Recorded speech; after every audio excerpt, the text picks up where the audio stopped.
బృంద ఒక గొప్ప భక్తురాలు. ఆమె జాలాంధర అనే రాక్షసుని భార్య. తన భర్త రక్షణ కోసం కఠినమైన వ్రతాలు పాటించేది.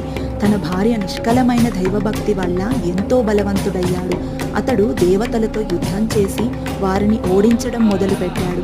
దేవతలు భయపడిపోయి విష్ణువుని ప్రార్థించి జాలాంధరను ఓడించే మార్గాన్ని కోరారు. విష్ణువు జాలాంధర రూపంలో బృందా దగ్గరకు వచ్చి ఆమెను మోసగించాడు. బృందా అతనిని నిజమైన భర్తగా భావించి సేవ చేసింది.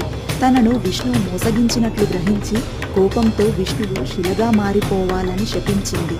తన భర్త మరణించడంతో బృంద దుఃఖంతో తనను తాను అగ్నికి అర్పించుకుంది. ఆమె భస్మం నుండి పుట్టిందే తులసి మొక్క. విష్ణువు ఆమె భక్తికి మంత్రముగ్ధుడై తులసిని స్వయంగా తాను మేలు చేసే మొక్కగా ఆశీర్వదించాడు. అందువల్లే తులసి హిందూ మతంలో అత్యంత పవిత్రమైన మొక్కగా భావించబడుతుంది. విష్ణు పూజలో తులసి ఆకులు తప్పనిసరి.